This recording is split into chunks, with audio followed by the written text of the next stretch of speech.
Hai Sobat Visma, jumpa lagi di serial Smartcast, Smagi TV Podcast.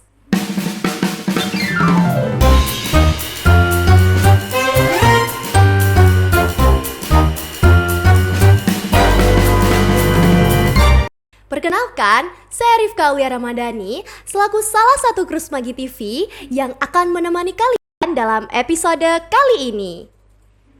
Nah, di episode kali ini kita kedatangan salah satu siswi SMA Negeri 1 Giri yang mendapatkan kesempatan untuk berangkat umroh ke Tanah Suci dengan program Gerakan Umroh Siswa atau biasa disebut dengan GUS.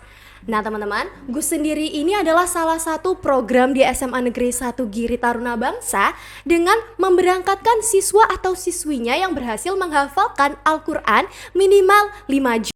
Nah, dana dari program GUS ini itu dikumpulkan melalui dari sodako siswa, wali murid, dan juga bapak ibu guru di SMA Negeri 1 Giri ini. Oke Sobat Visma, gak usah lama-lama lagi, langsung aja ya kita sambut Nadia Mumtaz Al-Adiba. Halo semuanya, selamat pagi. Oke nih, Adiba, aku mau tanya nih, gimana sih awal mula kamu menjadi seorang hafiz sampai menjadi siswi terpilih dalam gerakan umroh siswa ini? Nah, kalau aku sendiri menghafal Al-Quran tuh dimulai dari kecil. Karena memang orang tua aku sendiri mengharuskan anak-anaknya untuk dapat menghafal Al-Quran. Jadi mungkin dimulai dari karena kakak aku juga menghafal Al-Quran, jadi kita menghafal bareng-bareng dan juga kebetulan umurnya kita tuh nggak beda jauh. Jadi kita mulai hafal Al-Quran tuh bareng-bareng dari sebelum sekolah, mungkin diajarin baca Al-Quran. Habis itu nanti sore itu disuruh hafalan, terus mungkin didengerin atau enggak sambil dibantuin untuk menghafal Al-Quran. Sampai SD itu alhamdulillah kelas 1 juz 30 sudah hafal bareng sama kakak juga. Terus karena kebetulan di sekolah aku tuh juga ada program hafalannya juga, jadi juga bisa kebantu sama program di sekolah SD tersebut. Nah, di SD juga itu ada program namanya Munakosah. Jadi di situ juga diajarin tajwid dan goreb. Jadi juga bisa melatih biar tajwidnya itu benar waktu baca Al-Quran. Gitu. Jadi nggak sekedar hafalan aja ya, tapi juga membenarkan tajwidnya biar hafalannya semakin mantep gitu ya. Ya, oke. Kira-kira apa sih yang memotivasi kamu nih sehingga kamu berkeinginan untuk menghafal Al-Quran dan menjadi seorang hafiz? Mungkin kalau awalnya waktu masih kecil tuh belum ada keinginan untuk hafal Al-Quran gitu kan ya. Tapi karena orang tua itu juga menyuruh untuk dapat hafal Al-Quran, jadi ya perlahan-lahan punya keinginan untuk hafal Al-Quran. Apalagi waktu SMP itu aku mondok kan, jadinya ngelihat temen-temen atau gak kakak kelas yang sudah hafal Al-Quran tuh pengen banget untuk bisa hafal Al-Quran sampai lulus SMP, dan diusahakan lulus SMP itu udah sesuai sama target gitu kan. Berarti termotivasi juga ya dari lingkungan juga terpengaruh gitu untuk menghafal Al-Quran. Dan apalagi mungkin kalau misalkan motivasiku untuk dapat hafal Al-Quran itu adalah orang tua. Karena kan gimana pun kalau misalkan ada suatu niat ataupun mungkin pengen untuk bisa jadi sesuatu tuh kan yang paling mendukung dan yang pastinya selalu ada di titik apapun itu orang tua. Apalagi kan juga kalau kita bisa hafal Al-Quran tuh juga bisa membantu orang tua saat di akhirat nanti. Benar. Dan juga itu juga harapan orang tua ya, dan kita juga ngasih hadiah gitu kan ke orang tua. Oke. Kalau menurut Adiba nih, untuk berbagi ilmu juga ya ke Sobat Visma juga, apa sih tips and trick untuk memperkuat daya ingat kita dalam menghafal Al-Quran ini? Yang pastinya kalau tips dan trik untuk dapat menghafal biar kuat itu juga dari lingkungan. Apalagi dulu di kelas tahfidku itu setiap sebelum menghafal kita disuruh untuk menghafal satu halaman dari setiap juz. Jadi juz 1 satu halaman, juz 2 satu halaman, juz 3 satu halaman. Biar itu bisa memperkuat daya ingatnya juga. Walaupun mungkin anak-anak yang belum hafal tuh bisa ikut baca biar nanti mungkin waktu menghafal itu nggak kesusahan. Udah pernah denger, udah pernah. Iya, terus juga diperbanyak doanya gitu kan. juga kita harus cari lingkungan yang dapat mendukung biar kita itu ngejauh dari maksiat, karena kan gimana pun kalau misalkan kita ngelakuin banyak maksiat terus kita jadi lupa buat ngafal Al-Quran, kita jadi males gitu. Jadi lingkungan dan kita nyari temen yang bisa bantuin kita biar bisa saling murojaah juga, itu penting banget. Oke. Wah, tapi kemarin tuh kan kamu udah terpilih dan juga udah ini ya berangkat kan ke tanah suci tanah suci Mekah gitu maksudnya. Punya nggak sih pengalaman yang kamu dapatkan nih waktu kamu di tanah suci itu? Mungkin pengalaman yang paling aku nggak nyangka. Jadi waktu itu udah hari yang terakhir. Jadi kalau misalkan udah hari terakhir di Mekah itu ada namanya tawaf wada.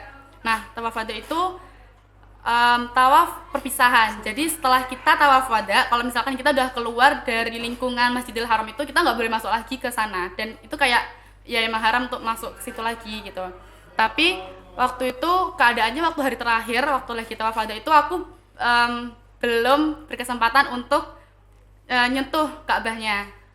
Terus kebetulan dari temen yang sejamaah itu ada yang ngajak untuk ayo coba kita berusaha untuk nyentuh karena kamu kan belum megang gitu. Eman kalau misalkan kamu belum megang.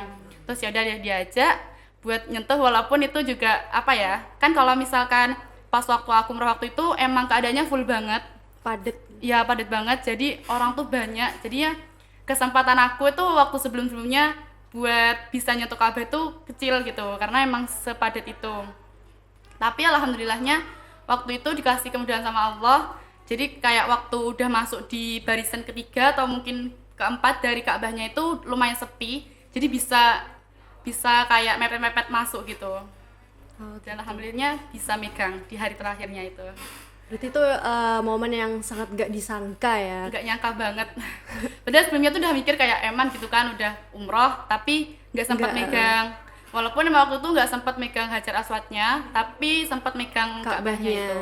Itu aja udah bersyukur banget gitu kan. Iya. Oke, selama kamu jadi penghafal Al-Quran ini, dampak apa sih yang kamu rasakan juga sekaligus ilmu yang didapatkan kamu itu sebarluaskan nih di lingkungan sekitar, khususnya di SMA Negeri 1 Giri ini? Kalau dampak buat aku sendiri, mungkin dengan hafal Al-Quran ini menuntut aku untuk bisa selalu jaga omongan biar nggak ngomong kotor ataupun ngomong yang sekiranya nggak bagus lah. Jadi mungkin kalau misalkan dampak buat aku itu lebih menjaga diri, karena kan kalau misalkan kita nggak jaga diri terus kita keceplosan untuk ngomong apa, itu menurut aku bisa buat kita tuh juga lupa sama hafalannya. Tuh. Kalau buat lingkungan sekitar nih, khususnya teman-teman di sekolah? Kalau teman-teman di sekolah mungkin bisa aku kasih tahu yang baik-baik, aku kasih hal yang menegur, positif, saling mengingatkan. Ya, tapi kalau misalkan emang nanya nggak bisa ya sudah nggak apa-apa. Yang penting udah mengingatkan lah gitu kan. Ya. Apa sih kamu punya pesan nggak sih, pesan dari Adiba untuk teman-teman yang ingin menjadi seorang hafiz gitu? Kalau pesan aku buat teman-teman yang ingin menghafal Al-Quran juga, biar nanti bisa mendapat banyak pahala ataupun mungkin kebaikan dari menghafal Al-Quran tersebut, yang pertama itu dikuatkan niatnya dulu. Nah, kalau misalkan kita udah niat, apapun nanti cobaan yang bakal ada di saat di tengah-tengah menghafal Al-Quran ataupun saat mungkin udah hampir selesai, tapi ternyata ada cobaan yang bener-bener buat pengen nyerah, itu bisa kita hilangkan rasanya itu, karena kita yang dari awal udah niat. Ya bener, menjadikan motivasi lagi gitu ya, Iya, biar tambah semangat gitu. Juga. Mungkin kalau motivasi ya disarankan orang tua, karena kalau misalkan motivasinya orang tua tuh kalau misalkan kita malas ataupun pengen nyerah, ingat orang tua itu jadinya hilang rasanya.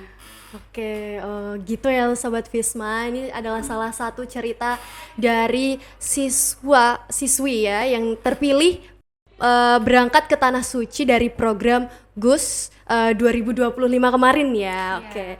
Terima kasih banyak juga buat Adiba sudah meluangkan waktunya untuk datang ke podcast kali ini, dan Semoga cerita-cerita kamu juga menginspirasi bagi Sobat Visma yang lagi nonton nih. Dan juga semoga kamu bisa kembali ke Tanah Suci lagi. Amin. Oke, Sobat Visma, ini udah nggak kerasa banget nih. Kita udah ada di penghujung acara ya.